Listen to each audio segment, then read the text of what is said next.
कांग्रेस के एक परिवार ने संविधान को चोट पहुंचाने में कोई कोर कसर नहीं छोड़ी है।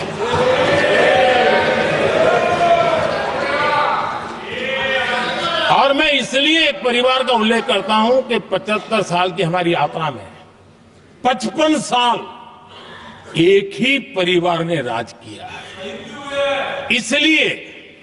इसलिए देश को क्या क्या हुआ है ये जानने का अधिकार है।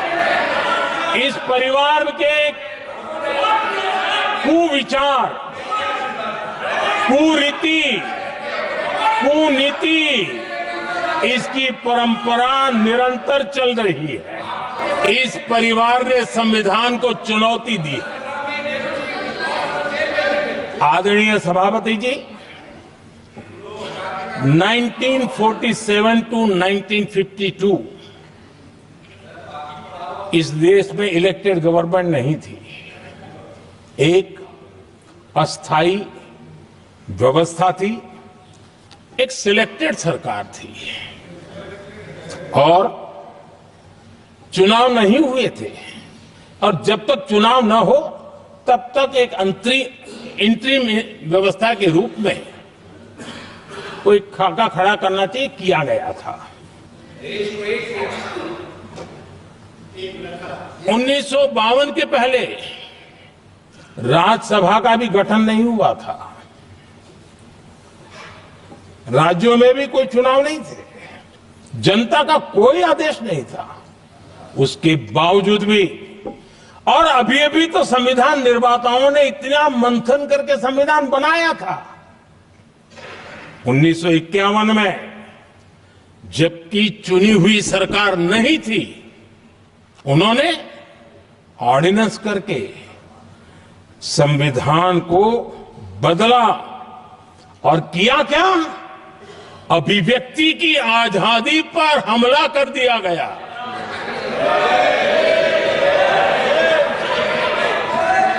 और ये संविधान निर्माताओं का भी अपमान था, क्योंकि ऐसी बातें कोई संविधान सभा में नहीं आई होगी, ऐसा नहीं है।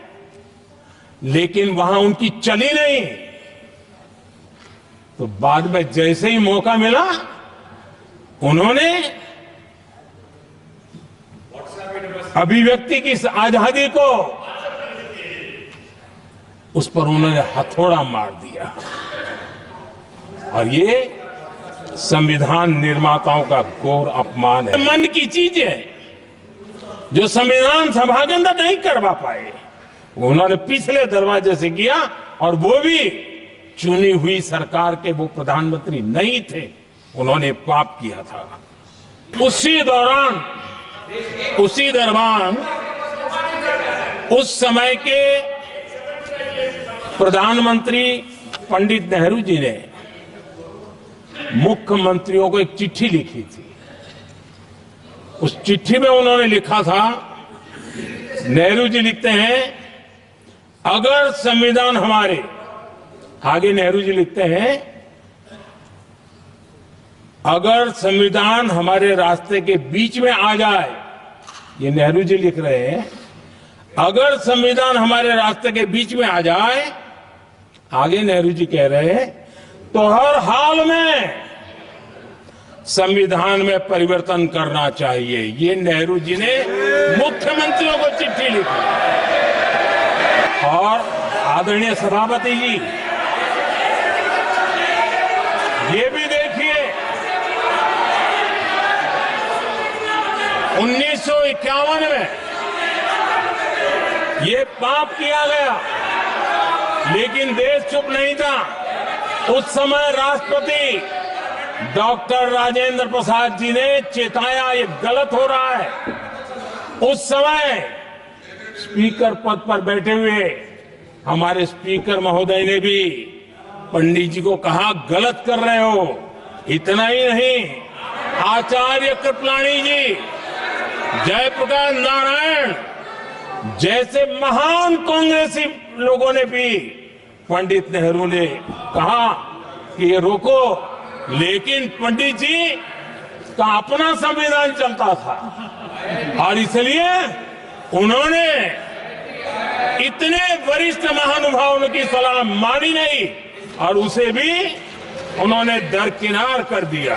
ये संविधान संशोधन करने का ऐसा खून कांग्रेस के मुंह लग गया कि समय समय पर वो संविधान का शिकार करती रही। ये खून मुंह पे लग गया। इतना ही नहीं, संविधान के स्पिरिट को लहूलुहान करती रही। आदरणीय सभापति जी, करीब 6 दशक में 75 बार संविधान बदला गया।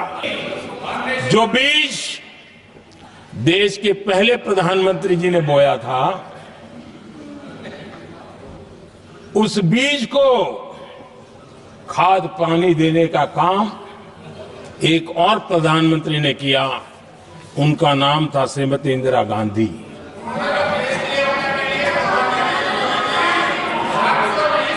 जो पाप पहले प्रधानमंत्री करके गए और जो खून लग गया था 1971 में, सुप्रीम कोर्ट का एक फैसला आया था। उस सुप्रीम कोर्ट के फैसले को संविधान बदल करके पलट दिया गया और 71 में ये संविधान संशोधन किया गया था। और क्या था, उन्होंने हमारे देश की अदालत के पंख काट दिए थे और यहां पर तो किया था कि संसद संविधान के किसी भी आर्टिकल में जो मर्जी पड़े वो कर सकती है और अदालत उसकी तरफ देख भी नहीं सकती है।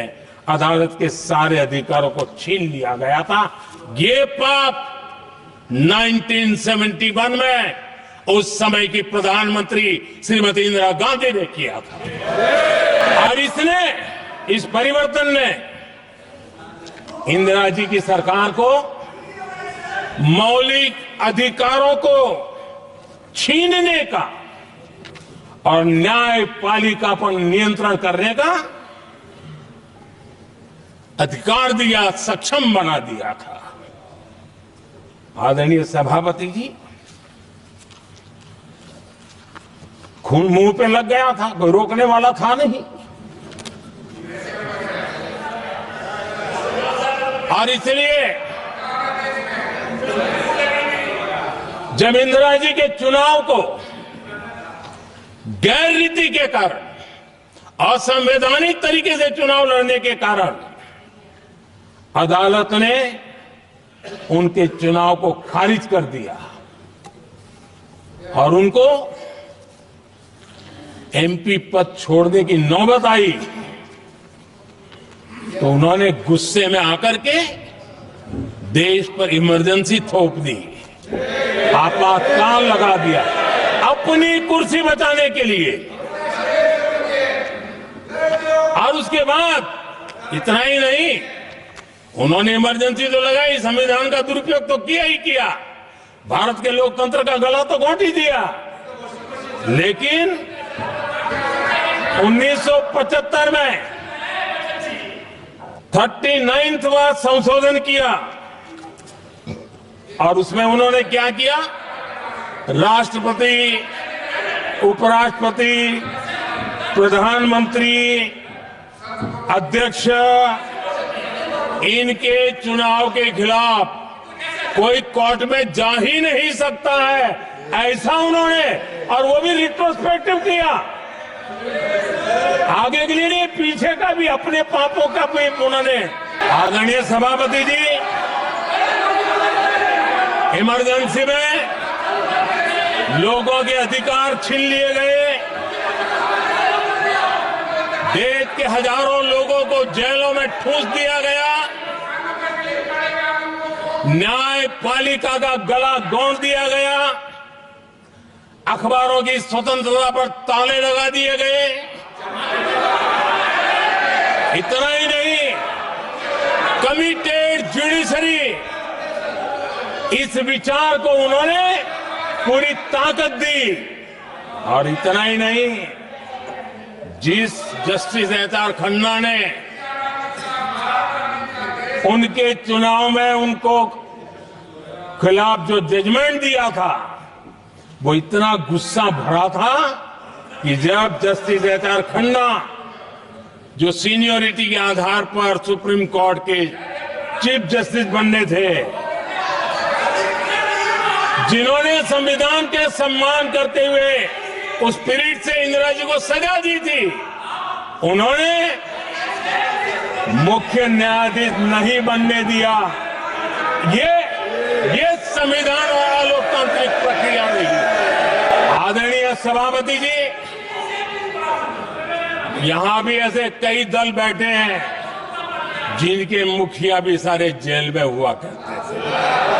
ये इनकी मजबूरी है कि वहां जाके बैठे हैं, उनको भी जेलों में ठूस दिया गया था।